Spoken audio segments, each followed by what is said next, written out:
जय भीम। भीम संसद में आए हुए आप सभी सम्मानित लोगों को मेरा अभिवादन।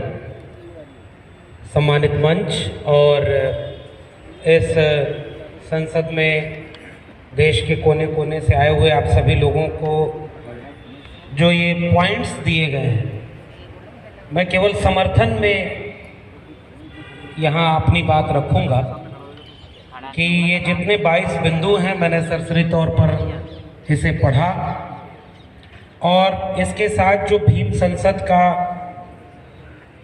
विचार है और जिसके तहत यहाँ एक संवाद किया जा रहा है, बातचीत की जा रही है कि हम इस मुल्क के वंचित शोषित SC, ST, OBC माइनॉरिटी के लोगों को कैसे हक दिलाएं, उसके लिए हम क्या कर सकते हैं और उसका सामाजिक, सांस्कृतिक, आर्थिक, शैक्षणिक सभी क्रांतिकारी बदलाव कितने हो सकते हैं, उसका एक दस्तावेज मुझे लग रहा है ये 22 बिंदु। और अगर इन 22 बिंदुओं पर इस देश के हुक्मरानों को मजबूर कर दिया जाए या इन एजेंडे पर हमारे बीच से कुछ लोग हुक्मरान बन जाएं, तो मुझे लगता है कि इस देश को बदलने से कोई रोक नहीं सकता। इतना कुछ इन 22 बिंदुओं में है और बहुत विस्तृत है। अब जमीन की चिंता से लेकर के शिक्षा की चिंता है। मैं एक पढ़ रहा था, आर्म्स लाइसेंस भी दिए जाए, यानी जो आत्मसम्मान पर, स्वाभिमान पर हमला होता है उसका जवाब भी दे सकें कानूनी ढंग से। तो इस तरह की चिंता है और मैं बहुत खुश हूँ कि इस तरह के प्रावधान इसमें है। और चूंकि अभी शिक्षा का बिंदु रखा गया, तो शिक्षा पर तो बात हो, नई शिक्षा नीति पर बात हो, तो वो तो दिन भर क्या सर, एक लंबा विमर्श है। और जिन वैचारिक संस्थाओं से हमारा संघर्ष है, वैचारिक संघर्ष है, वो तो लगभग 100 साल पूरे होने वाले हैं और उनका अपना एक एजेंडा बना हुआ है। और ऐसा एजेंडा उनका है कि उसमें पूरे देश के हर एक चीज के लिए एजेंडा है। और शिक्षा के लिए एजेंडा ऐसा है कि उसमें वो शिक्षा एक ऐसी चीज है जिसमें सबसे ज्यादा चुनौती देने का मादा है। तो 2 स्तर पर वो लोग शिक्षा पर हमला कर रहे हैं। पहला वो जो इस बिंदुओं में भी है कि भाई शिक्षा सब तक सहूलियत से पहुंचे, घर के करीब तक स्कूल हो और स्कूल में ऐसी सुविधाएं हो कि जिसके घर में कुछ भी ना हो वो भी अपने बच्चों को पढ़ने भेज सके। तो सरकार का काम इतने स्कूल, कॉलेज और विश्वविद्यालय बनाने थे जिनसे हर गरीब, कमजोर, मजलूम, वंचित, शोषित के बच्चों को शिक्षा मिले।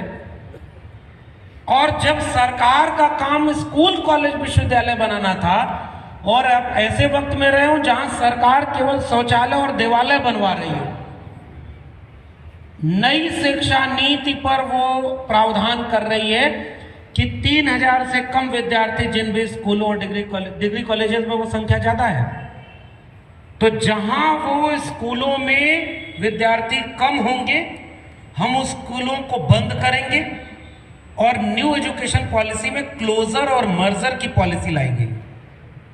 यानी मान लीजिए इस गांव में, और पहले काम हुआ कुछ स्कूलों के लिहाज से, 3 किलोमीटर तक की रेंज में कोई न कोई प्राइमरी स्कूल होना चाहिए।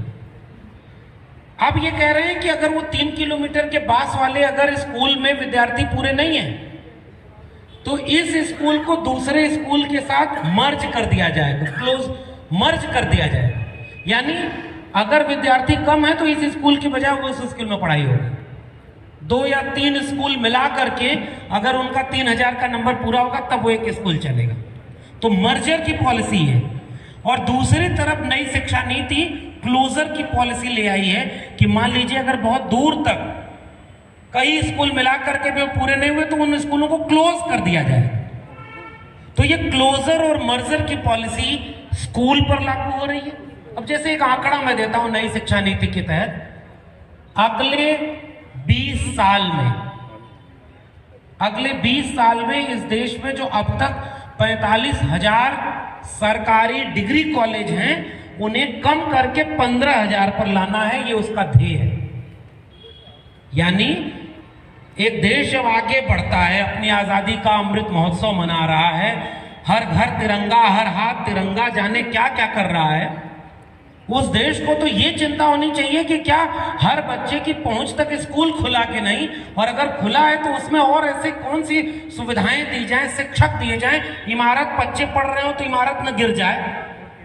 वहां पता चला इमारत है तो वहां गाय और भैंस आकर के वहां बैठ रही हैं, वहां विद्यार्थियों को पढ़ने के अलावा हर काम हो रहा है। तो सरकार की चिंता होनी चाहिए कि स्कूल अच्छे बने, नए स्कूल खोले जाए। वहां नई शिक्षा नीति कह रही है कि अगले 20 साल में 45,000 डिग्री कॉलेज को कम करके क्लोजर मर्जर की पॉलिसी के तहत 15,000 पर किया जाएगा। हम ऐसी चुनौती में खड़े। नई शिक्षा नीति कह रही है कि आपके 3 ग्रेड के इंस्टीट्यूशन होंगे। ग्रेड सी का इंस्टीट्यूशन, वर्ण व्यवस्था हम लोग उसका विरोध करते हैं, मनुस्मृति का विरोध करते हैं। अब आप देखिए, पढ़े लिखे लोग जब जातिवादी होते हैं, सामंती होते हैं, तो कैसे व्यवस्था में वर्ण व्यवस्था शामिल कर रहे हैं।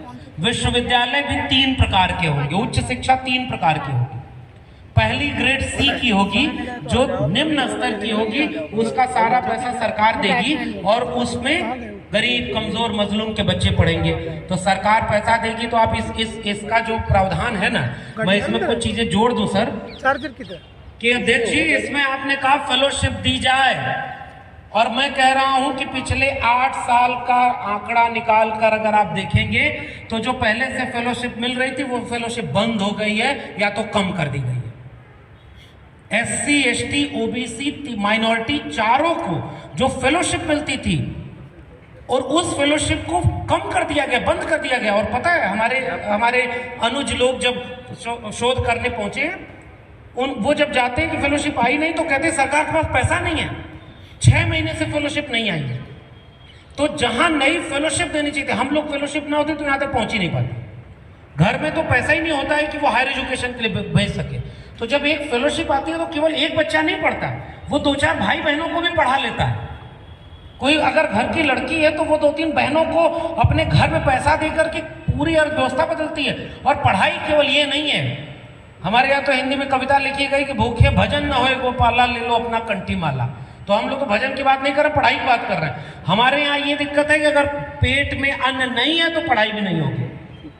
और हमारे यहाँ ड्रॉप आउट रेशियो जो आपके पॉइंट में है, उसमें नई शिक्षा नीति चिंता तो करती है शुरुआत के 2-3 अध्याय में, और कहती है कि हम ये ड्रॉप आउट रेशियो कम करेंगे। कैसे कम करेंगे इसका कोई आंकड़ा नहीं देते भाई। जिस घर में कमाने रात में चूल्हा जलेगा कि नहीं यही नहीं पता, वो अपने बच्चे को स्कूल कैसे भेजेंगे। तो शिक्षा कई चीजों से जुड़ी होती है, इसलिए फेलोशिप अगर मिलती है तो पूरे परिवार की अर्थव्यवस्था बदलती है।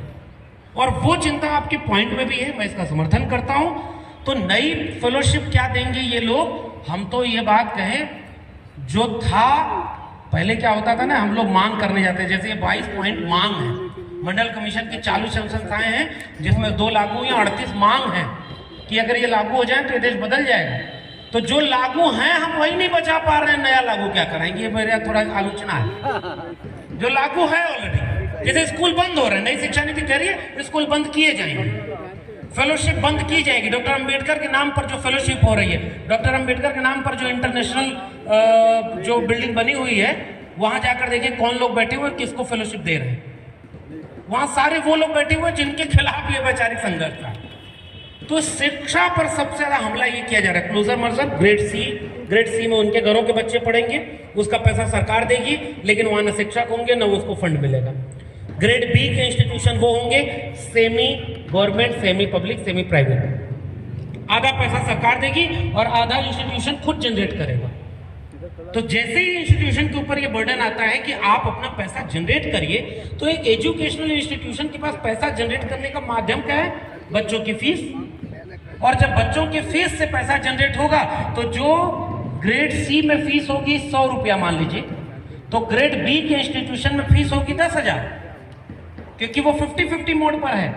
और जो ग्रेड ए का इंस्टीट्यूशन होगा, उस ग्रेड ए के इंस्टीट्यूशन को ऑटोनॉमस, फुल्ली ऑटोनॉमस दे दिया जाएगा।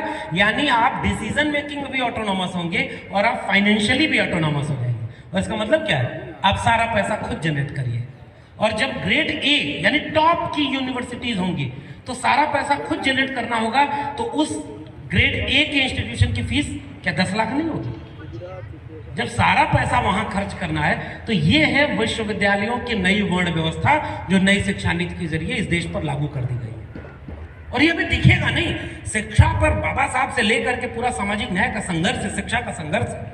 फूले साहब से लेकर सावित्रीबाई फूले, फातिमा शेख, डॉक्टर अंबेडकर, शाहू जी महाराज अखबार निकालने के लिए पैसा दे रहे हैं, पढ़ने के लिए पैसा दे रहे हैं। हम जानते हैं कि अगर डॉक्टर अंबेडकर कोई बहुत बड़े नेता, मिनिस्टर और प्राइम मिनिस्टर, मुख्यमंत्री नहीं थे, वो एक इतने बड़े विचारक और दार्शनिक है और इतनी किताबें लिख दी हैं कि आने वाली कई पीढ़ियों तक जब भी संघर्ष की जरूरत पड़ेगी तो हिम्मत आपको डॉक्टर अंबेडकर, फूले और पेरियार से मिलेगी। तो शिक्षा तो ये काम करती है। और इसलिए मैं केवल बात ये खत्म करूंगा, चूंकि सदन का अपना कार्यक्रम है, नई शिक्षा नीति जो इस देश में लागू की जा चुकी है वो सार्वजनिक शिक्षा को पूरी तरह बर्बाद कर चुकी है। और सार्वजनिक शिक्षा का मतलब ये कि अब सरकार की जिम्मेदारी नहीं है कि आपके बच्चे पढ़ेंगे कि नहीं पढ़ेंगे। अब आपके जेब में पैसा है, आप शहरों में रहने वाले लोग हैं, आपके घर में कोई पढ़ा लिखा था, आप कोचिंग इंस्टीट्यूट में भेजिए, आप जो बड़े बड़े शहरों में भेजिए, अच्छी यूनिवर्सिटी में पढ़ाइए। तो नई शिक्षा नीति ने जो graded autonomy, board of governors का मतलब केवल ये हो गया कि 50% डिसीजन मेकिंग में नॉन एजुकेशन बैकग्राउंड के लोग रहेंगे। यानी डिसीजन कौन लेगा? कोई सांसद, विधायक, मंत्री उसमें रखा जाएगा और वो फिर अपने पॉलिटिकल माइलेज के लिए एडवांटेज लेगा। तो एनईपी ने, नई शिक्षा नीति ने, मैं आसान भाषा में, क्योंकि बहुत सारे क्लॉज है, आसान भाषा में केवल ये कि गरीब, कमजोर, मजलूम के लोग, हम लोग उन पीढ़ियों से निकल कर आए कि घर में अगर 2 रुपया बचता था तो घर में चुनाई और पुताई नहीं होती थी, बच्चे की फीस दी जाती थी। महिलाएं घर का गहना गिरवी रख करके, पुरुष जमीन गिरवी रख करके अपनी पहली पीढ़ी को पढ़ाए, ताकि पढ़ लेंगे अगर बच्चे तो पीढ़ियों का मुस्तकबिल बदल जाएगा। नई शिक्षा नीति ने वो रास्ता बंद कर दिया है कि कोई गरीब, कमजोर, मजलूम के बच्चे किसी अच्छे डीयू जेएनयू में पहुंच पाएंगे। और विश्वविद्यालयों पर हमला किया जा रहा है, फीस बढ़ाई जा रही है, सीटें घटाई जा रही है, एनएफएस किया जा रहा है। अब आप बताइए, रिजर्वेशन बहुत बाद में आया, अभी प्रोफेसर नहीं, मैं एक उदाहरण दे दूं, बात खत्म कर रहा हूं यहीं पे। दिल्ली विश्वविद्यालय से मैं जुड़ा हूं, मैं अभी ठेके पर प्रोफेसर हूं, परमानेंट पे नहीं, 12 साल हो गया। अब परमानेंट तो इस देश में कुछ बचा ही नहीं। जैसे अग्निवीर आ गया, वैसे शिक्षावीर, कलमवीर भी आ जाएगा। और नई शिक्षा नीति शिक्षावीर और कलमवीर ही बनाने की एक योजना है। सब खत्म है, विश्व गुरु बनने का दावा और गुरु रहेगा ठेके पर प्रोफेसर और गुरु विश्व गुरु। तो नई शिक्षा नीति के जरिए मैं एक उदाहरण आखिर दे करके, दिल्ली विश्वविद्यालय में 92 कॉलेज है, 92 कॉलेज में 92 प्रिंसिपल है, 92। और मैं दावे से कह रहा हूं कि 1 या 2 प्रिंसिपल अपवाद छोड़ दीजिए तो 92 में से 90 प्रोफेसर अपर कास्ट के हैं। कौन सा विश्वविद्यालय है ये? 2020-21 तक 9 केवल कुलपति, जो प्रोफेसर है वो ओबीसी के थे। तो हमारे लोग तो भी पहुंच भी नहीं पाए एजुकेशन में। प्रिंसिपल सिंगल कैडर, मैं आपके पॉइंट को पढ़ रहा था, मुझे अच्छा लगा इसमें वो बातें शामिल। वाइस चांसलर सिंगल कैडर, उसमें रिजर्वेशन ही लागू नहीं हुआ। तो मुखत से जाते ब्राह्मण, बाहुर नाम क्षत्रिय, सारा उन्हीं के पास है, वही सारे उच्च पदों पर बैठे रहेंगे। शिक्षा को इस तरह खत्म कर दिया है, हमारे लोग तो वहां पहुंचे नहीं। और आप कह रहे हो मेरिट ईडब्ल्यूएस रिजर्वेशन आ गया, और पूरे अकादमिक संस्थान ये ऐसे अड्डे थे जहां केवल आरक्षण को गाली दी गई, अपमानित किया गया, भीख है, बैसाखी है। और ईडब्ल्यूएस आ गया तो वो क्या था? 35 नंबर शेड्यूल कास्ट की मेरिट जा रही है और 3 नंबर ईडब्ल्यूएस की मेरिट जा रही है। यानी शेड्यूल कास्ट से 15 गुना नीचे मेरिट तो तुम्हारी थी और तुम हमें कह रहे थे कि हम मेरिटधारी नहीं है। ये एजुकेशन ने किया, और एजुकेशन ने ऐसी पीढ़ियां पैदा की हैं जो आंख में आंख डाल करके सवाल पूछ रही है। और इस भीम संसद में या ऐसे जितने भी लोग, वो एजुकेशन की पैदाइश है। और इसलिए दूसरा हमला नीतिगत के अलावा दूसरा हमला है कि शिक्षा को बदनाम कर दो। पढ़ा लिखा होना गाली हो गया। आप प्रधानमंत्री बनना है तो पहले आपको फेक डिग्री चाहिए, इंटायर पॉलिटिकल साइंस में फेक डिग्री होगी तब आप प्रधानमंत्री बनेंगे। आपको शिक्षा मंत्री बनना है, आपकी 12वीं की डिग्री तक फेक होनी चाहिए। आप झूठ बोलिए। तो डिग्रियों को, जो हमारी तो ताकत डिग्रियां थी, हमारी ताकत पढ़ा लिखा होना था। हम पढ़े तब जाके हक जाने, हम पढ़े तब अम्बेडकर को जाने। मैं वो भी घर से आता हूँ ना भाई, हमारे यहाँ तो परंपरा उस तरह नहीं है। लेकिन जब हमको पढ़ने का मौका मिला तो हमने फूले, शाहू, अम्बेडकर को पाया कि तो हमारे लिए लड़ रहे थे। तो शिक्षा तो वो काम करती है, चेतना पैदा करती है, क्रांति का काम करती है। इसलिए दूसरा काम इस समय इस देश में किया जा रहा है, पहले तो शिक्षा को नई शिक्षा नीति के नाम पे बर्बाद किया जा रहा है, दूसरा शिक्षा को बदनाम किया जा रहा है, उसको डिलेजिटिमाइज। आप गांव में जाइए, आप पढ़े लिखे हैं तो लोग आप पर हंस रहे हैं, पढ़े लिखे हैं तो चुनाव क्यों नहीं जीत रहे हैं, हमारा तो तड़ीपार भी चुनाव जितवा लेता है। तो शिक्षा को बदनाम किया जा रहा है ताकि आप बच्चों को पढ़ाएं ना और फिर कल को कोई उसे दंगाई बना ले। इसलिए मैं अपनी बात यही खत्म करते हुए, नई शिक्षा नीति पर इस देश में तो क्रांति हो जानी चाहिए थी, वो तो बर्बाद कर चुका है स्कूल कॉलेज विश्वविद्यालय। इन सभी 22 मांगों से समर्थन जताते हुए मैं अपनी बात को खत्म करूंगा। मुझे बोलने का मौका दिया, आपने बहुत बहुत धन्यवाद। जय भीम।